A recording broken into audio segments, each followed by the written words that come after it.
to start this. Sunday, I don't think there's any reason to worry about because I understand that Sunday is not included in the Seger. From Sunday, we need a lot of Rachmei Shemayim. I ask everybody here to please daven that the Kallus should be able to continue. Daven that the Kallus should be able to continue because it's certainly the greatest nachas ruach that the Rebbeinu Shalom has in this world. So he'll certainly listen to the tefillah. Maybe he just wants people to daven for it. So between now and Sunday, everybody should daven that the Kallus should continue from not just on Zoom or whatever, but I guess keep your emails open and keep your knowledge open to what's going on. Because Sunday, it sounds like for sure we're okay. The question is what'll be afterward. But Bez Hashem, listen to Bez Hashem. But please daven. It's a great pleasure to everybody. Right? You see that they had no chance against Sunday. Sunday is the 613th Shir in Hilchos Shabbos. So there was no chance on Sunday. But you see that, well, let's get there. But you see they had no chance on Sunday. Sunday, there was no chance. Sunday was no chance. The only question is what will be by the 614th. So, Bez Hashem, everyone should daven. I'm making a personal bakasha that everybody should daven 3 times a day from now until Sunday, that the Kallus should be mamshech. Then hopefully, and then that's good because the Chassidim aren't allowed to learn tonight because of Nittel. So then they'll spend the night davening. You could daven. So Rabbi Zinger, the oilam over there, maybe against the Kaisel or something, that the Kallus should continue. Bez Hashem. That's as important as the Shir because that's his kiyumai. So now the Maisa, just stop an interesting thought I had. I don't know if I mentioned this back then, but I was looking today at a pad of paper. I was looking at it's called in Hebrew a daf defet. It's attached papers. What's it called in English?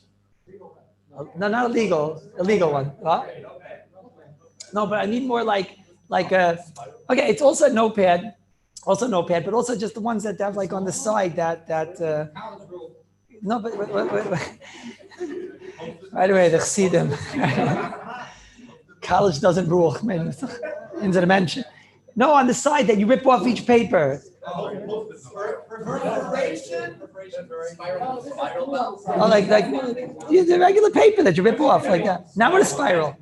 No, Rabbi said, no, not like a spiral. This is unbelievable. No one's allowed to talk. Shah. You have that paper comes off nicely on the side, and on the side it's like a rubbery looking thing and whatever, right? Like regular paper. Anyways, so I was thinking today that even if we said that paper is a kli shulachta the iser, but that paper is probably a chesron kiss. Because once on Shabbos, I can't rip it off. On Shabbos, you're not allowed to rip that paper. That'd be an Issa D'Oraisa of Korea, or Makapatish, whatever.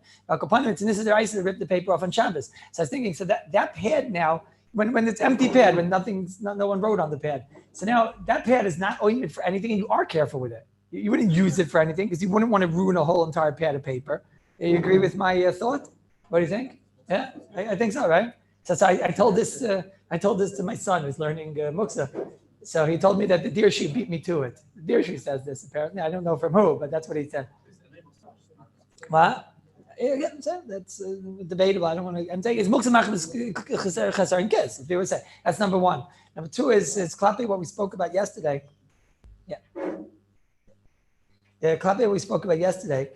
The Reb Nissen, Zechariah Levracha, in the 123rd page, when he describes Yichud L'Olam, so Nissen says a lashon that what's yichud l'olam? It's that you're not magbel Zman. Like we sort of said yesterday, it doesn't mean that you said it's forever and ever and ever. For 1 billion years, I'm being miyachad this item for 1 billion years.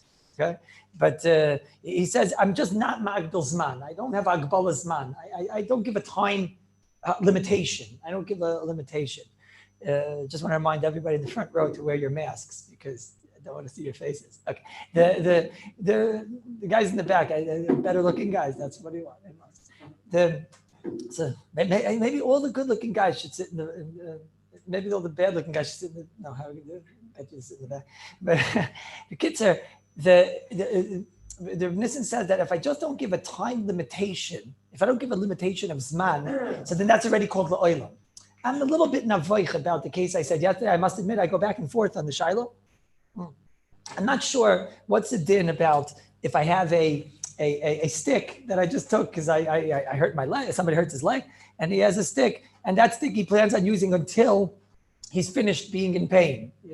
I said yesterday, until he plans on trading it in for a regular cane, that's already avada not called oilam. That's of course a hagabala. What about if I don't need the stick anymore? I'm going to throw it out. But what do you mean you don't need the stick anymore? To know that, what would you do with a cane, B'kai Gafna? After a person's leg hurts, what would he do with the cane? He would just leave it on the side and use it for the next time. He doesn't throw it out. So is it the raya that he threw out the stick after his leg got better? That he, you see, it's only for a mugbal zman. Is that called a mugbal zman? I'm not sure about this. Yesterday I was noted that yes, that it's mutter, in other words, and that it's not called a mugbal zman. Today I'm not sure. Maybe hopefully after Shabbos I'll have some more clarity. But that's the nekuda of Nissen is what I like. I like that nusach. I wasn't magbal zman. I didn't give a time limitation. That's already called l'olam. I'm being miyachid this thing. There's no akbala zman in it. That's already called l'olam kape. Whatever we spoke about yesterday. That's number 2. Number 3 is yesterday we spoke about geld, and money is as we saw. From the Mishabura already talks about it, right? That the Mishabura, when he talks about money, he says money is something that you could be miyachid. Mishabura seems to say you could be miyachid money lo'ilam. Mishabura says if you don't do it lo'ilam, you can make a hole in it, you could do a maisa to it, like the cufflinks that people have, like a necklace, like this, that, like all the things we had yesterday. So that's about but more than that, you could just do a yichud lo'ilam. You could be miyachid gelt. And you could say, I'm miyachid the gelt lo'ilam, and this gelt is now lo'ilam, the yuchad, and that's what we saw yesterday. It's the first Mishabura. Comes again the Chazain Ish. And the Chazon Ish says, no, Legabe gelt, he wants to differ. I beg to differ, says the Chazon Ish. When it comes to something like Gizet Semer, the etzim fact that what is the value of Gizet Semer is that they're chashtiv and that you're careful with them. But Rega, I show I'm not careful with them. Rega, I use them for my atmana. So I could use it one time, lo'ilam, whatever it is. And then you're already showing us that that's a real emistic yichud. It's no longer the geezers that are going to be used for whatever purpose Gizet Semers are used. But Masha Enkein, says the Chazon Ish, gelt, he says two l'shaynis there. Where's Levi? He says two l'shaynis, right? He says one lashon there that asid lachzira. At first he sounds like he's saying he's actually b'poyel going to change his mind. Okay, so then he afterwards says, and shemat bei Allah. Sort of the lumdus I was saying yesterday. I was going with that more lumdus yesterday. That it has the shem kesef on it, has the shem of gelt on it. What are you doing by being miyached a shtick of shekel? What are you doing by being miyached a shekel? I didn't know what to do today. I didn't know what to do. I have a story I'm going to say afterward, and it's a shem that when I speak in the parsha. But the story started that somebody knocked on my door today. I couldn't find any money.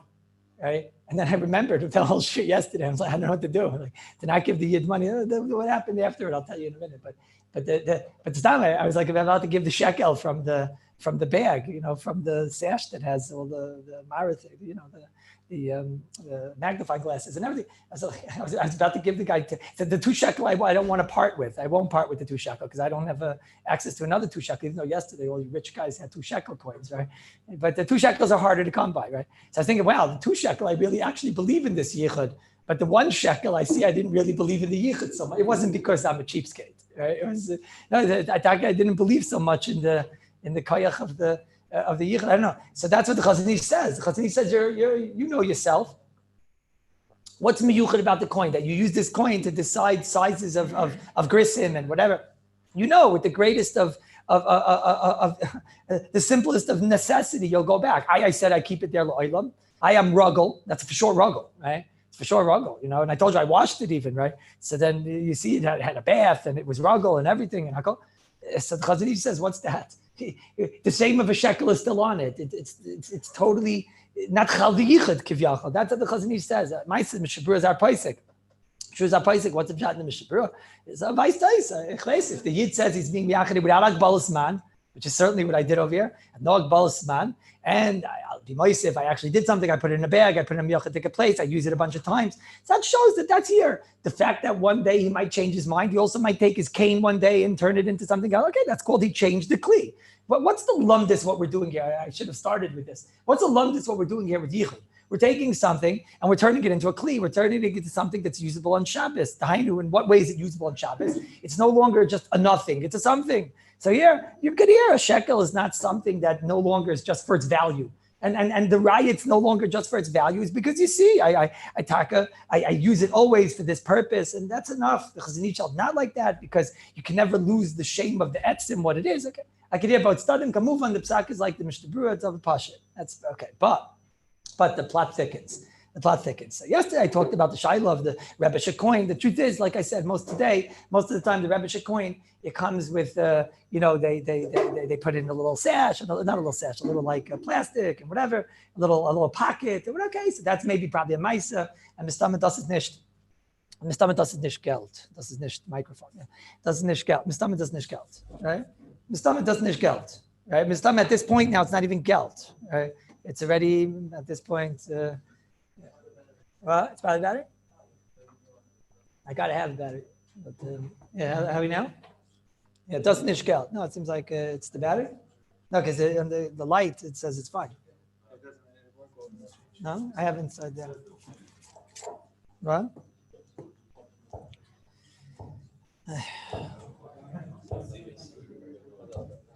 So that's probably not money. It's probably not money, right? But regular that they put it inside that little pocket in a little sleeve, it probably doesn't. It's not geld. What? It's a noy of sorts. For those that are maimin, it's a stomach noy or something like that. What?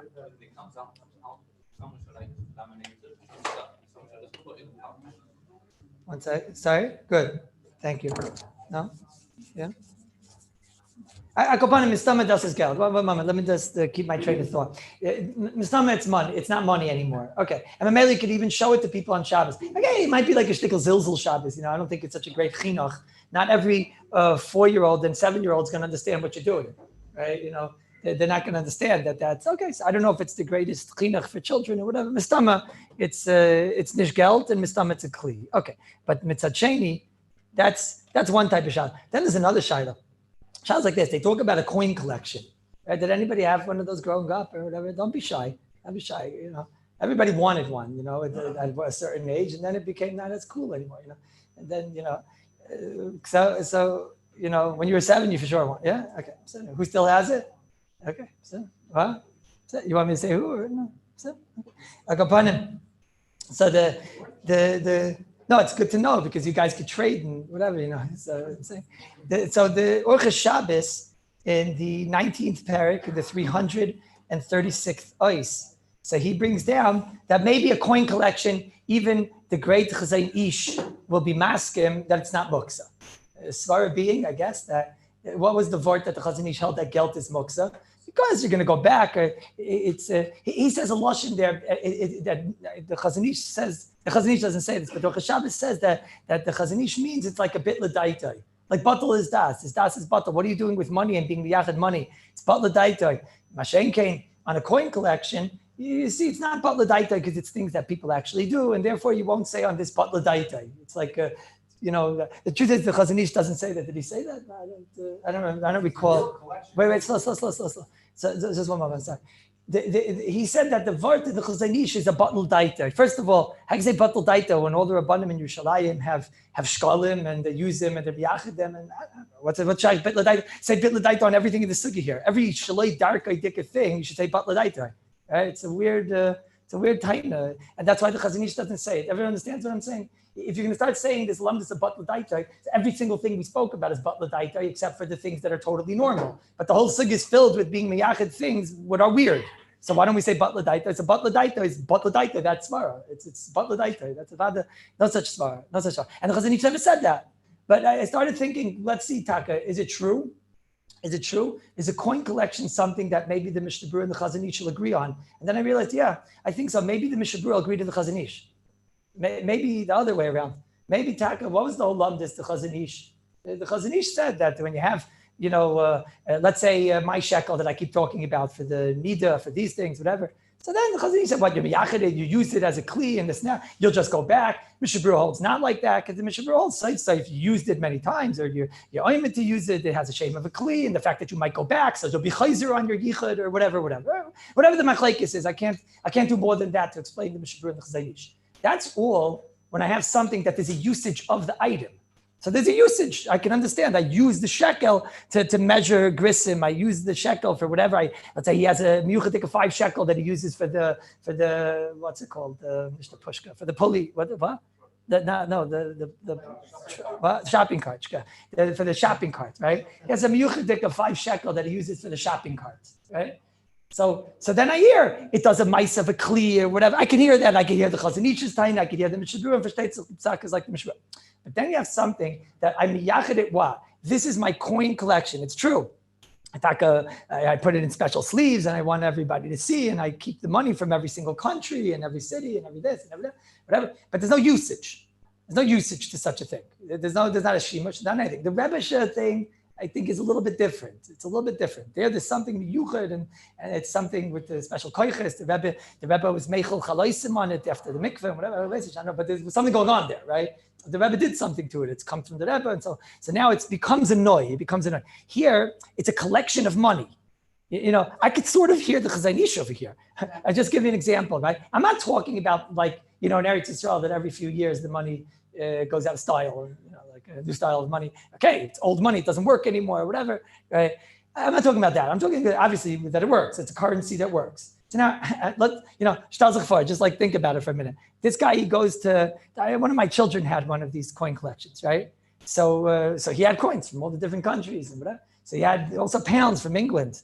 Now, again, it's not a raya because it's a kid. It's not, I'm not bringing a raya, I'm bringing a concept, right? So I remember when we went to England one of the years, a few years ago, so he took out that pound and he traded it for a new pound because the new pound was nicer or whatever. It was more, it was newer, whatever it was. I don't know what the question was, but he traded it. And it's not a raya. I'm not bringing a raya from a child and from the das of a child and whatever. We'll talk about that today also. The yichud of a kind and das. It's a concept though. The pshat is there's nothing specific about this dollar that I need. It's representing the currency of this country.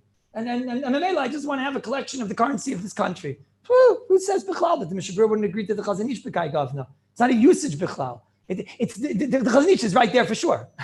Avada Chazon Ish is right in that case, that the Shei Matbeya is a love. Avada the Shei Matbeya is a love. That's the whole knack of the money, is the Shei Matbeya is a love. So therefore it's Asid Lach Zira. Who says the Mishabur would agree to such a thing? Where do you find the yichud of Mishabur is talking about where you miyachid an item to use? Who says if I was miyachid? Now, don't get confused. I still might agree with the Rebbe Shekoin. Because that is a shtick noy and a shtick skula. It's a skula now, right? Am I right? It's a skula. Where am I chassidim? They're all at Nittelnacht. I don't know if they know anything. Are you allowed to answer this question? Because it's not mamish Torah, right? What? Oh no, but it's not Rabbeinu time yet for another 14 hours. No. So what's the pshat? There's like a school on it, right? It has a koyach, right? Where's Ishi? The Oshi? Erwin. What's the pshat with the Rabbi Shekoin?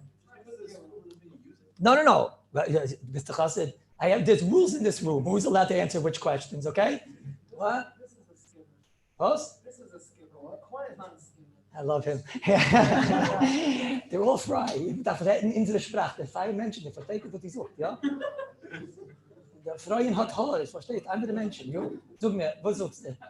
The coin. Was? It's not a school? What's that? He's a tuna bagel. Well, give me the, where's Frady over here on the TV over here? No, sag mir, it's a real, it's a schooler, right? It's a schooler, no? Yeah, he's saying, yeah. And the real chassidim, you guys don't have half the pace he has. What? Come here. What? Okay, this is different anyways because it's all, what's it called? It's all like laminated and whatever. You'd have to like do a lot of mysterious nefesh to get out for a dime. It's not worth it. It's worth the school, but right? But yes. Sorry. They trade the dollars and not in the coins. The Rebbe's dollar, I told you what the Rebbe holds. I'm not, the Rebbe gehalten, das ist like, was? Der Rebbe, ja, das dann, it depends on which Rebbes. Ja? Rachman Streif, was sagst du? Ja? Du, was sagst du? I mean, the oldest chassid in the country, no, from the Altaheim, nee, sag mir. I'll explain in English for those that are not religious. What he's saying is that my Rebbe you're, but your Rebbe not, right? You have to explain it. You guys don't know Jewish. Okay. Anyways, I know. Rabbi's like, but you understand it's different though? You understand it's different than a coin collection? Anybody that doesn't understand it, he's nishkin chlusid, okay? If you don't understand that there's a difference, then you're not, I can't help you. But it doesn't, that doesn't bother me. It's like a Noim, not a Noim Melech. What's the other one? The Rezil Malech, right? You don't use it. Who cares? It's not usser. Who cares? It's something that has a function. It's a function of a davar that's a usable function, a kameya, or whatever. right? Nobody uses any skula. It's a metzias, and that metzias is illegal on Shabbos. It's not illegal. They have certain grass and herbs and spices. And I don't know how to do these things yet, right? And they have all these zachen that they. I once was by the Chabarov. I mentioned him Grada last week, right? He's a Heilige. I asked him on Shabbos. I wasn't there on Shabbos. I asked him about Shabbos. He had all these zachen he would make. I had a mishpacha member who was very into this zachen, and I used to go there to pick it up for him. I felt like a drug dealer. Man, he's like, no, Bemis, he used to like, no, Lahavdil, I'm saying, but it was like, he would go like this and like this. So I asked him once, are these things on Shabbos, are they muksa? Because there was a lot of zachen that were like, all types of zachen.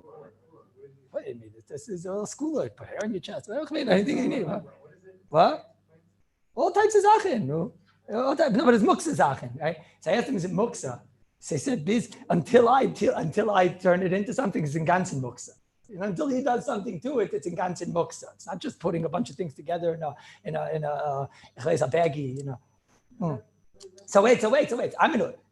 So gelt of a rebbe, that I don't believe is muksa, but no, I don't mean it like that. I mean the gelt was the rebbe get. I don't believe that that's muksa, right? But a coin collection. So that already, I think, even the Mishburger. Wait, watch this. Wait, slow. These are all, I might say, you have to learn to. Aminu.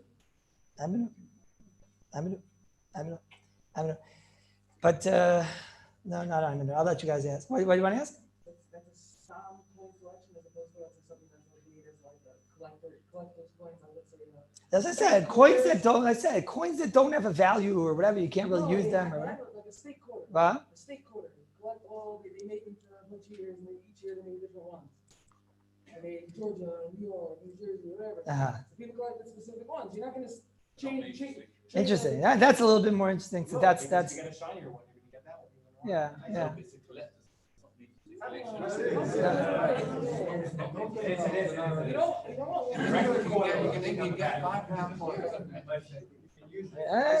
I'm a sub. I don't know. Akapanim, it's usable, right? If it's usable, I'm very noita that it would be taka. I'm noita that you can't be miyachid such a thing.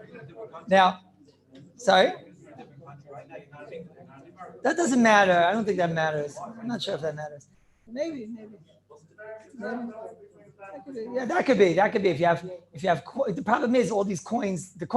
How do coin collections start? Most people don't start with the zlato from Kazakhstan and whatever, right? That comes afterward, right? And the Turkish peso or whatever, right? These things come after. You usually start with like a shekel and this. Every coin collection anyway is going to have a few of the normal, Yankee dollars over there from America, from wherever you are, Eretz Yisrael, England, whatever it is. That's his l'chayr. Sorry? You understand the difference? No, again, the Rav now becomes some form of a skula. So that it has a function of a skula. What? Measuring Maris, I'm not 100% sure about. It's different because there he actually used it. He used it as a kli. So it might have a shame of a kli because its usage. And he wasn't Magdal Zman. Here, it doesn't have a usage. It's just a mitzias of gelt. So the shame at Be'alav. I'm not sure if it's the same. I'm not.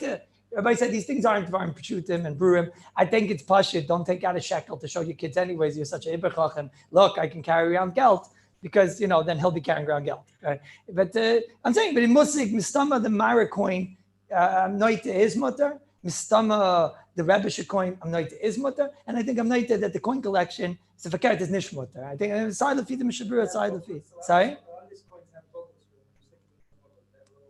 I'm not picking unless it doesn't come out, but I'm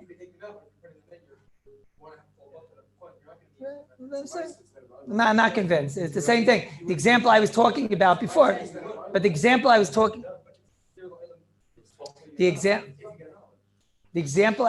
about before was a child that had such a booklet. You see that he'll change it for a better coin, right? A nicer coin, a cleaner coin, whatever. So that's the coin. But let's go weiter. We have to.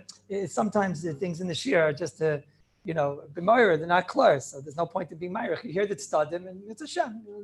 Let's go weiter. I think it's good. Now the mind's like this. Okay, so Mishnah Berurah continues here like this. Let's at least finish Yichud today. You have to finish Yichud. Like this. The Mishnah Berurah continues over here in Sivkat in Kuf. It's also a few places, but the Mishnah Berurah over here in Kuf, he says it's sort of what we spoke about, but here the Mishnah Berurah speaks it out clear that if you have something which is the derech to be miyachid, we gave an example of a. So the Rosh Shabbos also says that in the 19th parak in Reish Lamed Zayin, he says a brick. I was a little nervous yesterday that nobody says this, right? So Baruch Hashem, I found the Rosh Shabbos says this, and he says that when you have a brick, it's a normal thing. It's such a normal thing. You only have to be miyachid for one Shabbos. It's enough to just say, you don't have to use it. You don't have to. It's pashut nesugya. Be miyachid for one Shabbos. That's enough. The Shabbat Sivkat and Kuf says these words. He says.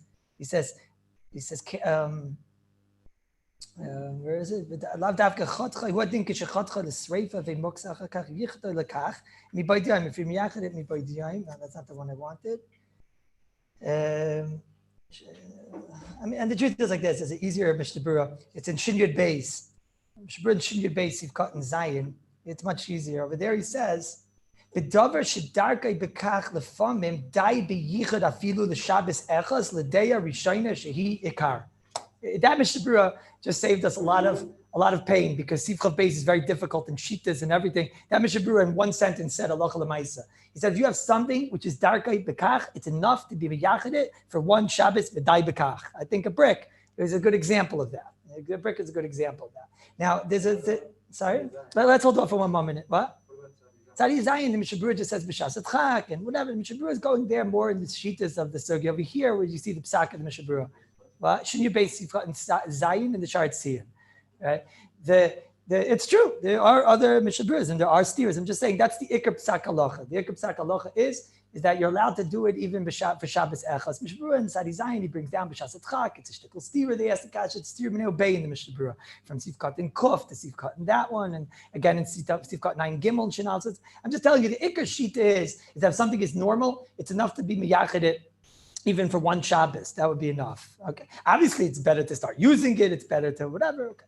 Now, as I say, there's something called ajuim. Who here knows what ajuim are? Who knows?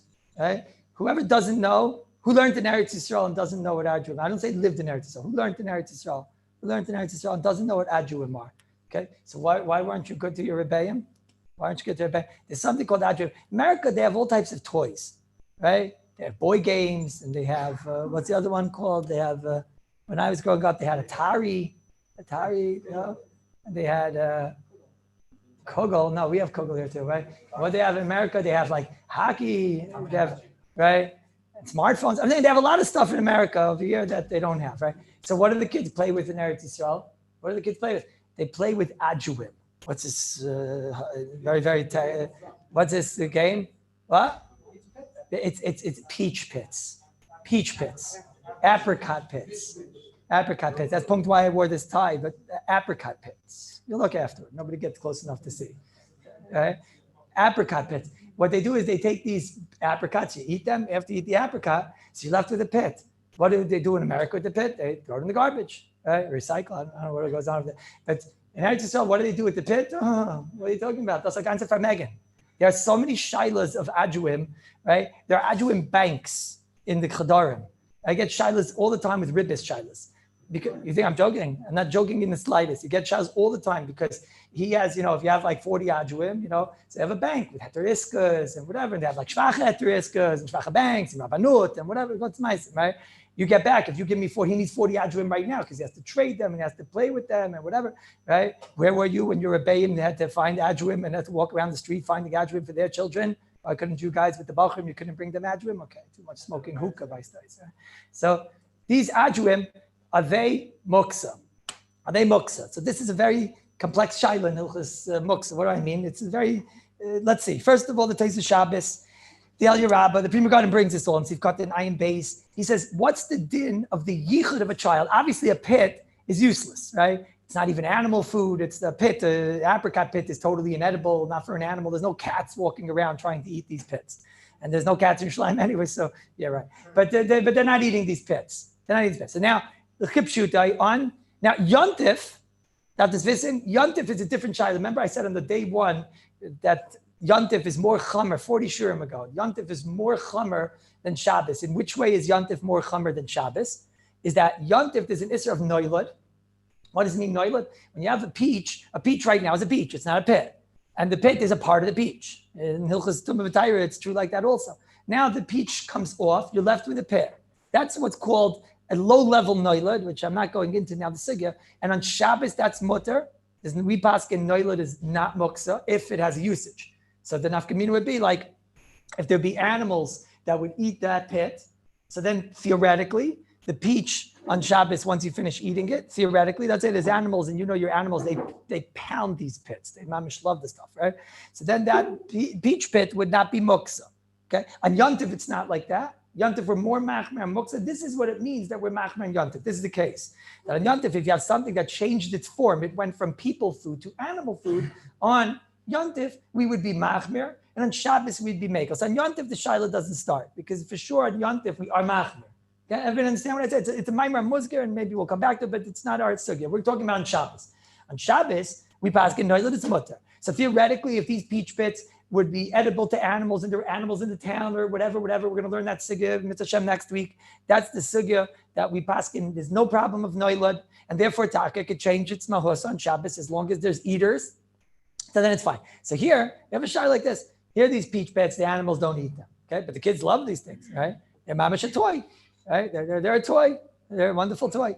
And so they use them by not the thousands, by the hundreds of thousands, not stop, right? Mamish, by the hundreds and hundreds of thousands. And I'm not in the slightest bit exaggerating over here. There are seasons. They have not ajuim, if you know Israelis, right? There's seasons that they have them. It's not just when the ajuim exist. That's part of the the real incredible ajuim collector, if you can get it in this season when they're not even in season or whatever. Right? There are children over here, basically, you can go to their houses, knock on their doors, go under their bed, thousands, right? Thousands, right? So now comes Shabbos, the kid is waiting there while his father eats the apricot. No, right? He sees the gold. Oh, that's a good one, you know? Oh, mamish a good one, right? And then he sees the gold. So what's the din of these ajuim? Are they muksa? Okay, shaila number one is a child that's miyachid something. What's the din? So Tosis Shabbos, the El Yerabah, the Prim God brings down Tivkot 9 base. He says a child yichad garnished, hat nicht das. A yingel hat nicht das. A child doesn't have das. So Memela, it doesn't have a shame of a yichud. So okay, then it's game over, right? Because nothing even starts. He was miyached this apricot pit to be a toy, but his yichud doesn't count. Oh, but the same Prima Godim, brings down the same Tosis Shabbos, same El Yerabah brings down. That's all if he's just miyached it. But what if he doesn't miyached it? He actually does a maisa. If he does a maisa, Cotton's maisa is a maisa. They wash these apricot pits. They use them, ruggle, whatever. They certainly, they take off all the little bits of fruit and everything. That's a maisa. That's a maisa. So they do a maisa. The parents are masking to there's a haskama of the yichud. The parents are very happy. They should be playing with apricot pits and nothing else, right? So therefore, if a child had these apricot pits before Shabbos, it's miyuchad. It's a toy. It's a toy. Now I'm going to say something quite interesting now. This is true for the Ashkenazim. What I just said so far is true for the Ashkenazim. For the Sfardim, it's very interesting. Later on in Sif Mem Hey, it's one of the most interesting halachas in the whole Siman Shin Ches. Interesting halacha. The Shulchan Aruch in Sif Mem Hey, Shulchan Aruch is a Sfardi. And the Shulchan Aruch writes, Aser lischek b'Shabbos v'yontiv b'kador. Very, very interesting halacha. You're not allowed to play ball. What's it doing in Ilchas Muktzah? If you can't play ball, maybe it's else, picking up the grass or something. You're not allowed to play ball. When you look into the sugya, I think we'll learn it. I'm not going to go into it so much now. The Shulchan Aruch sheet it wasn't talking about a ball. They used to take some makeshift ball, like a rock or something, whatever, and that was their ball, right? Hence the little Yerushalmi fellows today, right? That was their ball. And the Shulchan Aruch holds you can't be miyached something for a shtus. Doesn't have a shame of a yichud. And ball, schayik, playing, is not a chshivas. It has no value, no importance to it. So Shulchan Aruch holds if you're miyached something to be a game, right? Doesn't work. It doesn't work. That's when you look in the sugya. That's really what comes out of here. Have a ke'evin shumuksa machmas gufa. Comes again the Ramah, and he says no. Yesh matirim, the minig is lahakal. You can be makel, and that's a huge world war. Now, it's a world war today in the world that there's a multi-trillion-dollar market for sports and whatever. So then I'm not saying that the Rebbeim are wrong and it's all shtusim and whatever, but to say that it has no chshivas, let's say they actually made a ball and they manufactured a ball and they processed the ball and everything, and to say that, it could be it's a klishmak yisr, because some balls you're not allowed to play with misad the yisr, but he's talking about gufay. He holds the yichud wasn't the yichud b'chlal. So that's a world war. It's an intertribal fight between Rabbeinu Agadar of Avaja and Rabbeinu Agadar of Ben Sina B'Shal, the different chachamim, different tribes, different fights, different whatever. And say, so before we begin, let's go in order. For the Yontif, the Shaila doesn't start. For sure, Muksa. When it comes out on Muksa, when you finish an apricot on Yontif, doesn't start. Shaila number 2, when doesn't it start? It's for Svardim. Even the Adjuim before, before Shabbos, if you were Miyached, the Adjuim, I don't know, it's a game. By the Svardim, it doesn't start. Because you can't be Miyached, the Shtus. It doesn't start. The whole Shaila is only for Ashkenazi Cheder Yingalach on Shabbos. What do I mean? Because before Shabbos, for sure the Yichud works. Why not? Right? On Yontif, no way. For Svardim, no way. So the only question that we're going to dan is, what's the din on Shabbos when I take out this apricot pit and now my son wants to take it and he wants to play with it? So what should be? You can't be miyachid things on Shabbos, right? Sorry? Oh, so let's see. But you can't be miyachid things on Shabbos. You can't be miyachid things on Shabbos, right? That we know. Can't pick up a rack on Shabbos and say I'm miyachid on Shabbos. So here too, this peach, when Shabbos came in, she was a peach. Now what happened? She turned into a piece of dirt. That piece of dirt, no animal in the world would eat. Okay, so it's no longer food. Elamai, but the kid, he wants it. So does it miyad turn into a toy for an Ashkenazi, Ashkenazi home? Does it miyad, assuming that your kids play with this or whatever? And you know what? It's not even muchach, even if you never heard of this, you're an American, but I don't know, it could be if your neighbors, the Israelis, they do hear of this and they do play of this. It could be that's the shame of the davar. So look how does this work? You can't be miyached something on Shabbos. So come to gain Reb Nissen, Zechrein Levrache, and Reb Nissen, the El Yerabah, the Pima Gadim, I didn't see it inside. I found it from the Shmir Shabbos brings it. In Perk Chaf. No, I did see it inside. So what's this? Okay, it could be he's the one I found it. He found it for me, but I saw it inside. In Perk Chaf, in Ois Pei Aleph, in Ois Kuf Yud Aleph, in Ois Tafayim Beis, he says over there, this idea, a child doesn't have a yichud, but a child's maisa is yes a maisa. And that's where the starting point of the sugya is. Again, Erev Shabbos, there's no shaila. Why can't he be miyachid? He's not a Sfardi. Yontif, there's no shaila because it's muksa anyways. That's noila. The shaila is Shabbos for an Ashkenazi boy. What's the din of this pit? So Nissen, in the 133rd page, he says that, and he writes a great lashon. Even though klape the children, it's the ikr. As far as the kid is concerned, what's the ikr? The apricot or the pit? The pit. That's the ikr. So he says it doesn't matter. And that's what he writes. Shtickle Pella on the Reb Nissen. What's the kasha Reb Nissen? What? No, Indra. What's kasha Reb Nissen? Not sure if that's true. Not sure. No, not sure. No, it turned into a non-kli at all. It was never kli. Shivik Kalim is because it started out of kli, so it definitely lost the shame of the kli. Here, let me explain to you the kaishi of what's going on here. I'm dealing with something that wasn't a kli as of when Shabbos came in. I'm trying to say the kli's shame should be chal on Shabbos. A shever kli was something that the kli was here. We're trying to say the shame kli never went away. This is a very unique case. I have a pella on Reb Nissen. Nobody has my kasha? What? No, but besides the noilad were mako, that means that if it has a usage, then it becomes animal food that we find such a thing. Oh, so that's a big pella, and I found the Shmir Shabbos asked this guy. He doesn't ask a number of Nissen, but Shmir Shabbos says that he thinks you should be able to be miyached on Shabbos, and I don't mean miyached. If it's oimid lekach, it's oimid lekach. Right? But he says he thinks it's not muks on Shabbos. Why? He says maishna from animal food. Just like I told you a moment ago that if you have animals in the neighborhood, lavdil, right? But if you have animals in the neighborhood and you have this apricot, and the apricot pit was edible by animals, so that we say it would be edible, but for the animals, right? But so he says, so maishna from animal food. Maishna from animal food. It's a child, it's oymid lekach, and we don't know the noilad, right? Now, what does Reb Nissen hold? It doesn't say, it doesn't answer the question. What does Reb Nissen hold? I just answered you what Reb Nissen holds. It's a very unique case. and food, gzeira shava. When you have something that was food, it went from people food to animal food, so then we don't say noilad, and therefore on Yontif we do say noilad, and that's considered a different type of food, and therefore on Yontif it's aser, therefore on Shabbos it's mutter. Okay, here it's very unique, very unique. You're dealing with a food that on Shabbos you're saying turns into a kli. So it's true. I understand that it's oimid for animals. It's oimid for children, right? I understand that it's oimid for children, and we understand that. But the children aren't going to be using it as a food. So who says in the middle of Shabbos that you could turn something into a kli? That's a whole new world. I don't know what it is, but at least I understand what Reb Nissim is not comparing it to. And this is the kaishi. This is the shverkai. This is the shverkai. Excuse me, what?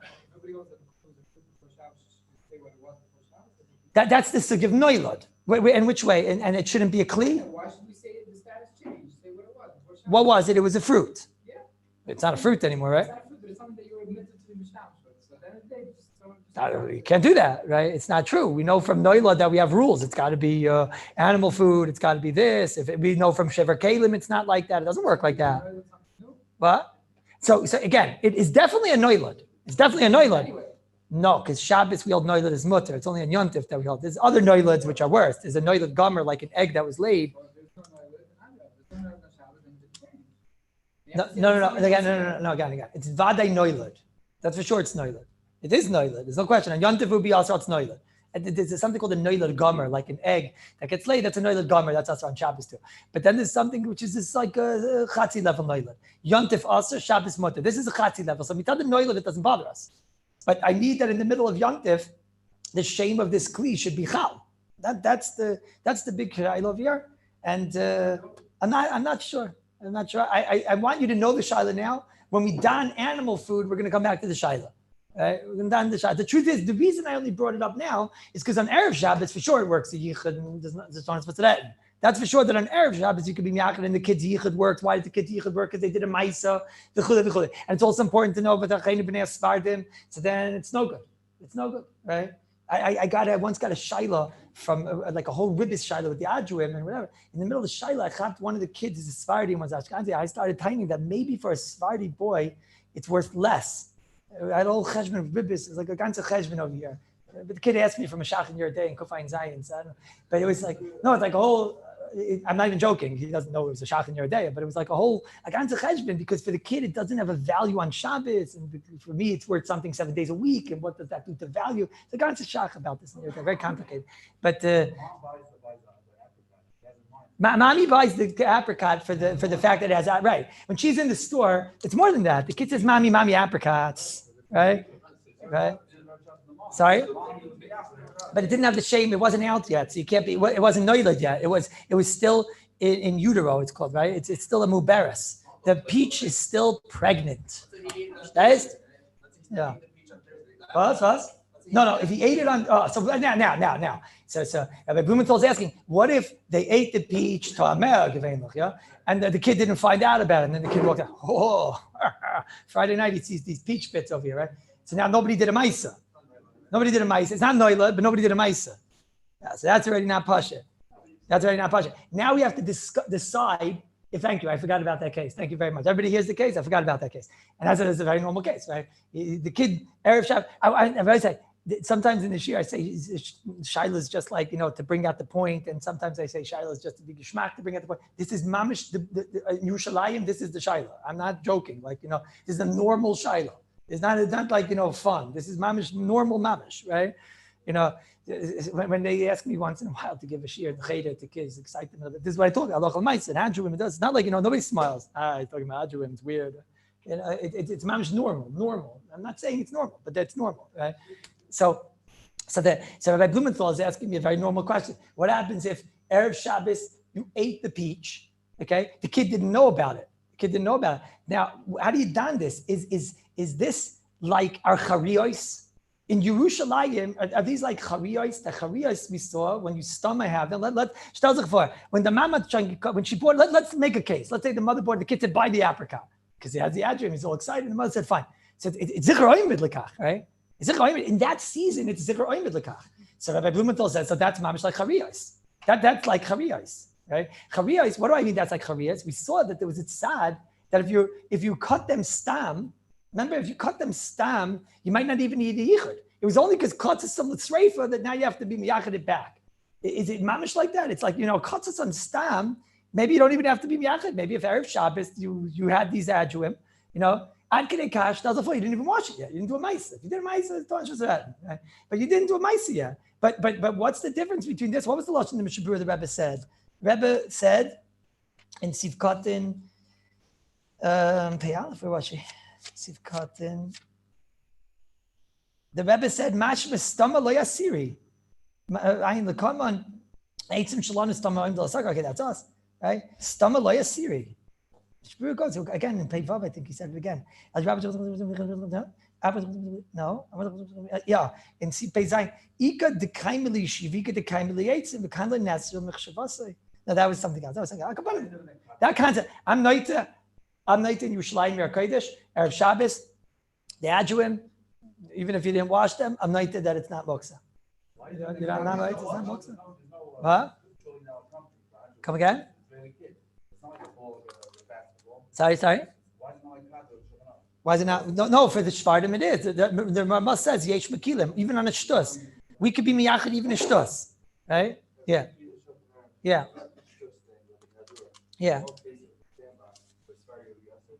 that's a very important nekuda. The shayla for Svardi, it could be, you have to see how far to take this, right? For Svardi, it could be to play in a sandbox on Shabbos. It's a shtus, right? You're miyachid shtus. Yeah, we're gonna have to learn this kadur. It could be. The whole nidin might have only been for our Ashkenazi brethren. Yeah, it could be. But that in Mitzvah Shem is Sivchav Zayin. That's coming up in Mitzvah Shem Sunday, Monday. Yeah, but that's the whole sugya. It is food. For a dog, it's food. But that's the whole sugya. That is the sugya of noila that we're going to talk about. When you take the chicken off the bone and you're left with the bone, that's called the noila, because now it becomes usable for an animal. He chews on it, he sucks it, whatever. Not a toy. It's not a mitzvah. We'll see. That's the first. That's the whole sugya we're going to learn. In Mitzvah Hashem. He's right, so hopefully he'll be here. I mean, that's the Mitzvah Hashem. That's that. That's Adkan. No, this can't be. If you my notes be finished. That's impossible. 1 second. No. Nobody move. No. We didn't finish. We didn't finish. What? No, it means I have to go to the next paper. No, what just happened? 1 second. That's it. He's leaving. It's over. What? Bottle the kids. So bottle lids, anyways, my shita, God's shita over here, that it's a kli. It's a kli. It's not something, you can't lose the shame of a kli because it's usable, and a bottle and a bottle cap and all these things are not something that could lose the shame kli. They don't lose the shame kli. I'm sorry? You've always open on Shabbos. Even if not, if it was okay, that's understood. Now, it's like this. I'm going right now. Officially, you learn now sugya of yichud. Maybe like Sunday I'll have 1 or 2 more cases or something over Shabbos. As of now, you learned the sugya of yichud, how to be miyachid, and what's called yichud. Now, there's a derech agav here. There's 2 derech agavs in the sugya between that come out in chav to chavav. You learned all that idea. Now you should be able to learn properly chav to chavav. And that's the end of the sugya. Really, chav zayin is the next sugya. That's like I just told you, these types of shilos. It's a new shiloh. It's like geschmack shilos and that. You're getting into chav zayin, chav ches, tes, lamed, al. That's all the sugyas of items on Shabbos that are not fully usable. Shilos about what's the din of raw meat on Shabbos, what's the din of raw fish, all types of shilos. Sushi, zikr gets a big mention over here, and whatever. Now, derech agav over here, there's 2 things over here which come out very agav in the Mishabura, and I'm going to shtel on it. I'm not going to be able to finish it today, so today I'll at least ask the shayla. Derech agav, right? What's the din on new sugya? It's a new sugya. It has nothing to do with yichud. I just don't. The reason I'm mentioning it here is because over here we start talking about all types of like trees and branches and things like that. So you got to start thinking, what's the din on Shabbos of grass? What's the din of grass? Are you allowed to move grass on Shabbos? Very normal. I was thinking this yesterday when we're talking about the sandbox and whatever, right? So when I was talking so cut grass, that's a good example. Cut grass and cut, is no different than dirt and pebbles. Well, we'll see. That's what Mishabura says. He says cut grass is muksa. What's the din of regular grass? And we'll see, we have to learn the Kairos. What's the din of regular grass? That's when this all came yesterday. I told you I had this very intelligent conversation with my sandbox information board that was explaining to me what a sandbox is. And while they were explaining to me what a sandbox is, and I was saying, no, because you make sculptures. No. Stop. So one of the mishalim of these, educators was just like when you're sitting on grass and you rub your fingers through the grass, right? Just like when you rub your fingers through the grass, and then, just like that. Just like that. That's what you do in sand. You just like play in the sand and whatever, etc. What? No, you just run your, not fidget. When you just run your fingers through the grass. I see you don't play on grass. What's that? Just play on grass. You just run your fingers. You don't even realize it. You're just like, for playing your fingers like through the grass and whatever, right? Sensory issues, right? Whatever, but no, I'm saying it's normal. It's very normal to play with grass. It's a geschmack, right? It's good. Okay. So what's it then? Are you allowed to run your fingers through the grass on Shabbos? Right? Who says yes? Is grass mokzil? Who says no? Who says no? Who says yes? So this is a big circuit. So the truth is, I'll give you a little bit of a background here, and then I'm Hashem, I guess we'll just a background. Muksa. I'm talking about muksa. Muksa machlis gufay. You're moving around the grass. 1 second. Cut grass is first. That's like a pebble. It's like a pebble. You're just shaking it. What? You're shaking it. Sorry? Why not moving it? Okay, I want to just tell you what Rabbi Spire said. Rabbi Spire just said, he just said that if you have a chandelier, like Bobby in the toilet, right? In the garden, right? If you have a chandelier, okay, and Bobby is like, man, you're sitting there, you ran out of literature, Dorton in the John, so what do, right? He's not like, so Dubi just said you're allowed to push it on Shabbos back and forth, right? You're allowed to push it back and forth. Shabbos, you're not allowed to read the literature. Probably during the week, you also can't read stuff that she's got in the bathroom sometimes. Right? But on Shabbos, everyone knows what I'm talking about, right? So on Shabbos, what do you even do? You can't read the literature because it's shariditis. So you're looking for what to do, right? The Maral says that a person, when he does behemedic actions like eating and like bathroom, whatever, his neshama can't deal with it. That's why you always want to read, like you read the cornflakes box 3,000 times, right? Because why have you ever noticed why?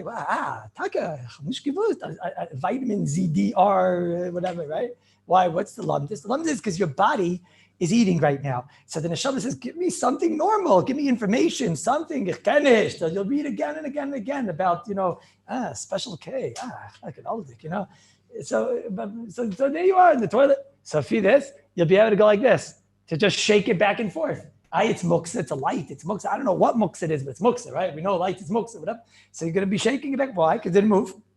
That's what he just said. He said grass, you're allowed to move grass because grass didn't move. That's what you just said. You just said that in public. Do you agree with that? You just said that. What? I can cut it off. 1 second. Don't be difficult. Did you just say that you're allowed to move this back? You know what your brother just said while you're buying iced coffee? Your brother just mattered to move around on Shabbos the lights in the Bubby and Tante Rojanani's toilet.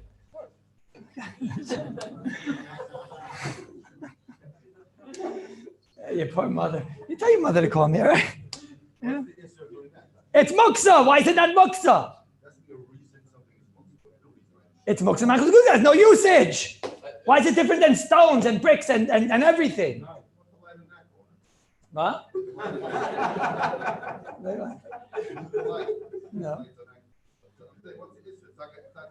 No, a fire in general we consider to be a gufa. We don't know why yet, but let's assume. Okay, I'm not getting involved. We're going to learn. Assuming it's muksa. That's not the need right now. Assuming it's muksa. A lot of places can take on. Lights are muksa. I'm not going to get into that now. That's one of the big shiles in Ilchus muksa. Why? I'll tell you what else. Should I tell you what else Rabbi Spire just said? Should I tell you what he just said? Rabbi Spire just said like this. Rabbi Spire just said that what happens if your light, your Shabbos clock turns off your lights on Friday night, whatever, okay? Shabbos clock turns off. This got to happen to me a few weeks ago. That not that the Shabbos clock turned off the lights, but that the rain turned off the lights. I have lights on the stairs, right? I have lights on the stairs, and the rain turned out the lights. It blew the circuit over there, And it used to blow the whole house, but I arranged that it should only blow the what's it called, the circuit on there. No, it's part of the story. I'm not just telling you my life. But so anyways, so on Friday night, I thought to myself, what happens is that it's going to now, what happens is it goes back on again, right? Because it dries and then it goes back on. Everyone says, why am I telling you this? Because the lights on the stairs go out from the rain. As I gate this, okay? Now, what happens is my light is on, the switch is on. Okay, that means it's on, which means that it's constantly, trying to go back on. And when it dries, it goes back on. And this happens. And sometimes when that happens, it gets really nasty and then it just blows the whole area, right? It gets like really moody and it blows the whole area of my neighbor and mine and their stairwell and whatever. But because it keeps on trying and trying. Okay. Anyways, so I thought to myself, it was Friday night, the rain blew the lights. And I said, you know what? Why can't I just turn off the switch? It's off now, right? It's off now. Why can't I just turn off the switch? It's not electricity, it's a nothing's going on right now, right? Sorry? It wasn't a Shabbos clock. No. Yeah, it's the same idea. I'm just giving you a case that happened. Yeah, it's like a Shabbos clock that goes off. Yeah, it's like a Shabbos clock that's off. And now I just turn it off to keep it off. I'm just saying it's an interesting thing. This actually happened, so it's like a shmaka case. So I started thinking, can I just turn off the light? What? You can always move it. I want to turn it off, right? With my little finger, right? I want to go like that. I want to turn it off, right? So Dovi Spira just said it's mutter. Because it didn't move. What's the difference between grass and that? He just said it's mutter. It's the same thing. Well, that's why. Because it's going back. That makes a difference. It's attached. Okay, so maybe that'll be a difference. Grass is attached, but it goes back to the same place. Okay, so then according to that, what if Dovi takes the grass, he puts it with one of our bricks that we spoke about the whole week, and he puts it there and he puts it in its place, right? And he's not allowed to move it now. Okay, so that's it. He moved it. It's not moving back now. They telling me that's mutter. That's right. That'll be usher, but if he's not moving it, it's mutter because it goes back to its place or whatever.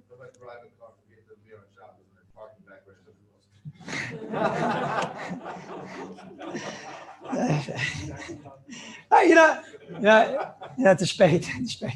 We're going to learn. We'll learn in Mitzvah Hashem. Sunday, we're definitely here in Mitzvah Hashem. Monday, we're here, Bez Hashem. So just keep your eyes out, though, I'm going to say in the parsha, but just keep your eyes out for the emails and all the things. And David, what did I ask everybody to do?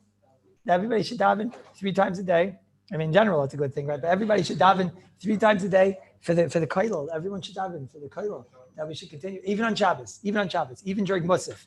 Even during Musaf, after the Ratzin, yeah, it's true. Shabbos is 4 times. For some women, it's 3 times. But even on Shabbos, daven that the kollel should continue. You first say that you worry about it at a different time, but you daven for the second say the kollel that it should continue, not on Zoom. It's not easy on Zoom. It's not the same. We're not the same. You have to daven that it should continue. We're going to continue. The question is if the Zionists are going to close us down, but we're going to continue, Bez Hashem. But, okay, Bez Hashem.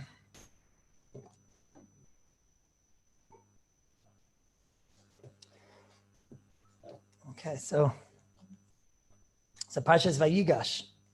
I welcome all the listeners from Torah Anytime to Yerushalayim Kodesh. I'll go. So why are you laughing? You're making them feel bad. No, they're all part. They're all here in Yerushalayim. So Vayigash is a very interesting message, a recurring theme in Parshas Vayigash. It's a very interesting idea that comes up over here. Like what's money worth? What's it all worth anyways? What's geld worth? What's money worth? What's it all worth? So there's a recurring theme over here. In Perek Mem Vav, in Pasuk Vav, it's a wonderful Rashi. A lot of times we know these things. We know what money is and we know what the value of it. We know what it's for and we know it's tachlis. But you have to internalize it. Listen what Rashi tells us here. It says here, Vayikchus Mikneim, when Klal Yisrael, that says Yankov Avinu and the Shvatim, they went down to Mitzrayim. So they took Mikneim and Rechusham, Asher Rechashu Be'eretz Canaan. The pasuk is obvious. They took the fameg and the gelt that they made in Eretz Canaan, in Eretz Yisrael. It's Israeli gelt, sheklach, says Rashi. Aval Mashe Rachash Be'Padan Aram, what they got in Syria and in Lebanon, Iraq over there. Right, Hakol Nasan Esav. That money he gave to Esav. The Yiddish geld that he took, but the money he made in Chutz La'aretz, right? He didn't take that money. That money he gave he spent that money on a mitzvah. What's the money from Chutz La'aretz worth for? Only for a mitzvah. He goes and he buys a mitzvah. That's Maras Machpelah. And Nichse Chutz La'aretz Einen Kedaili. Geld from Chutz La'aretz is not Kedaili. Zeh Sheker. He said, Hamid like Tzibur and Shalzav. He says, listen, their geld, nem. He told Esav, this money you could take. Okay, the musig of money from Chutz La'aretz not being worth anything today, the only money is in Chutz La'aretz. But it's a concept. It's a concept that you're being taught over here, that the value of money. Being taught over here. He's saying that money, no, that money came from Chutz La'aretz, like in some type of ruchniistic musig. But the translation of this is everyone understands. There's a certain tachlis, a money that is going to have some shmetzach, where something not pure, that then it's not worth it to me. But for sure, what do I do with all that money? Give that money for a mitzvah, Maras Machpelah. But there's more. The Gemara says, it's also based on the pasuk, right? The pasuk is in Mem Zayin, in pasuk Yudalid. The Gemara in Sanhedrin Kuftas goes on this pasuk. But Yelaket, Yosef is kol hakesef hanimta beretz Mitzrayim.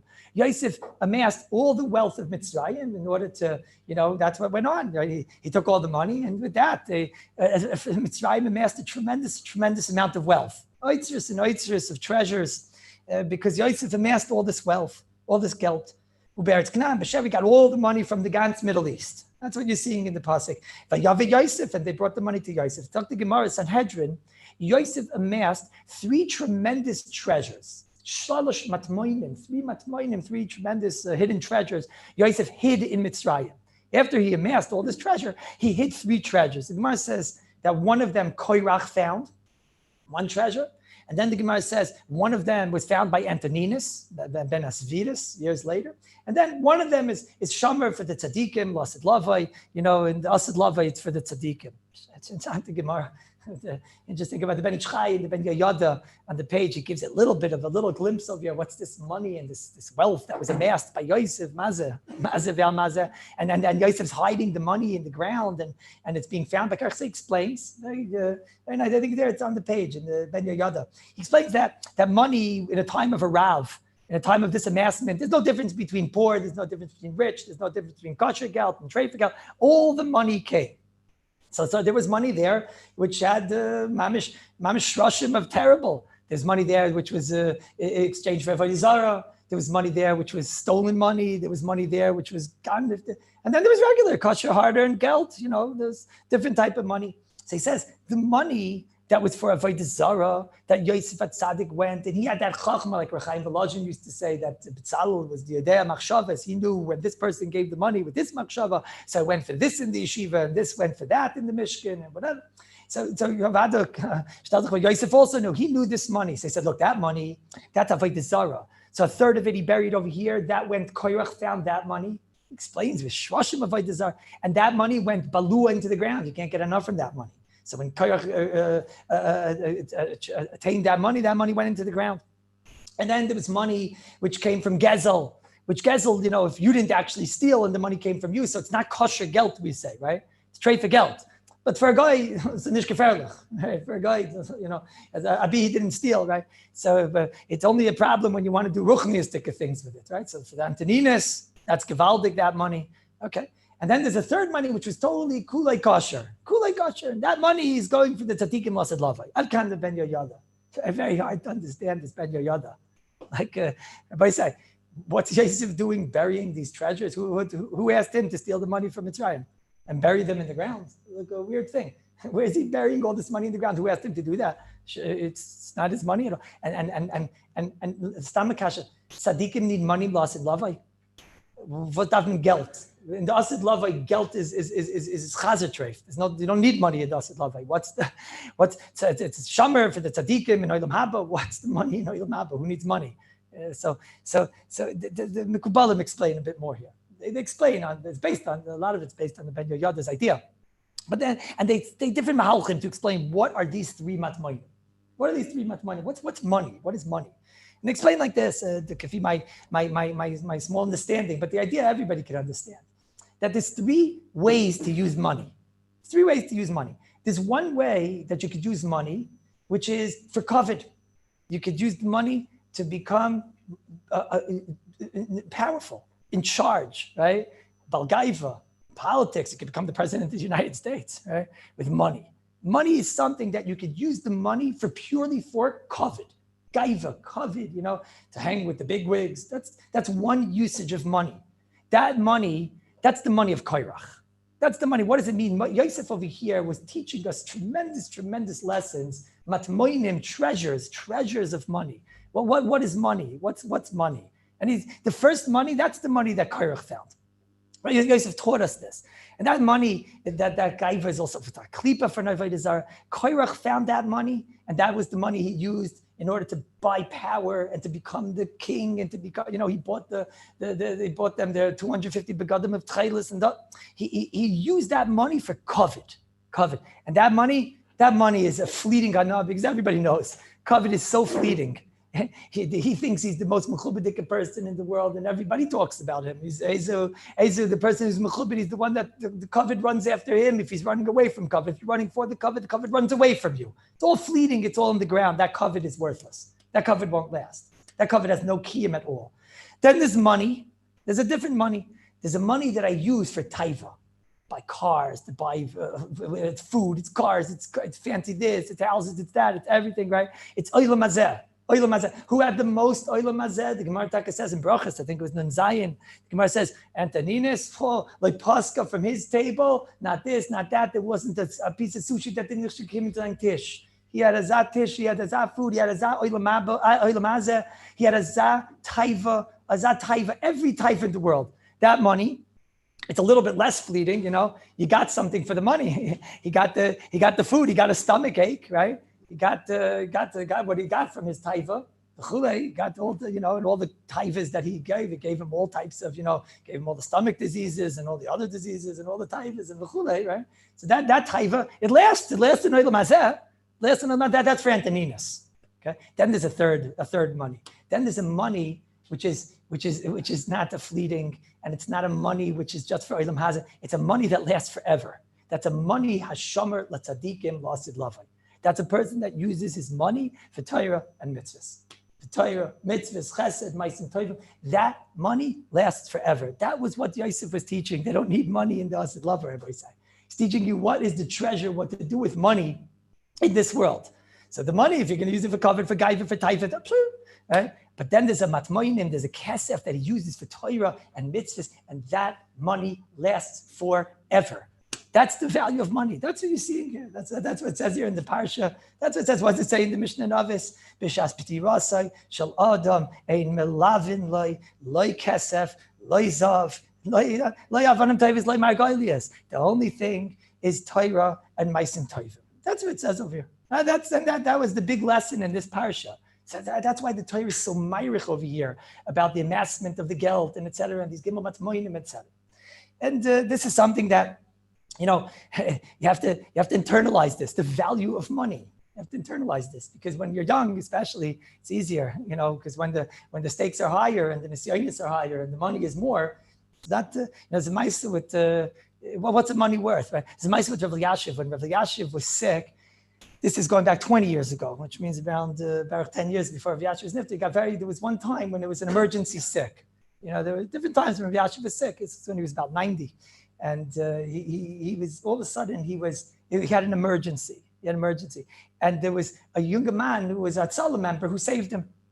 He saved him. It was imagine an unbelievable schos. He was the one that was right there on the call. I think he was learning yeshiva over there at the time. He got the call and he saved Rav Yashiv. Then they stabilized him and whatever. Then he went to the hospital. And the next, Friday, whatever it was, the next time that Rav Yashiv was back. So there was, I don't know if this is a famous story, but I was a witness. The younger man came there to get a bracha from Rabbi Yashiv. He saved Rabbi Yashiv's life. It's an unbelievable thing, right? Is it a famous story or it's not a famous story? He saved Rabbi Yashiv's life. He saved Rabbi Yashiv's life. I guess he did CPR. I don't know, whatever it was. I don't even know what it was, but he saved Rabbi Yashiv's life. And so he was there by Rabbi Yashiv getting a bracha. They told Rabbi Yashiv, this is the person that saved you. And so there was a balabas there from America, and the balabas Mamish was listening to this whole thing. It was like a whole thing. They were taking pictures and whatever. And so the balabas, he took out a check and he wrote to this person $1 million check. $1 million check. It wasn't one of those checks that says, only good for under $500, right? It's one of those checks that says only good over 10,000, And it said, he gave him the check, he handed him the check, and he said to him, here, whenever you want, you cash the check. Whenever you want, you cash the check, and I get the mitzvah. The mitzvah is saving of Yashu, but whenever you want, you can make this decision whenever you want. You cash the check, and I get the mitzvah. I said, so you can come on. All those nice stories about not selling your Olam Haba and whatever. Okay, if it's one mitzvah, it's $1 million. It's $1 million. He could sit and learn for the rest of his life. He could sit and it's $1 million. It's mamish. This is $1 million when the dollar wasn't worth peso. Right? This is $1 million. He gave him $1 million check.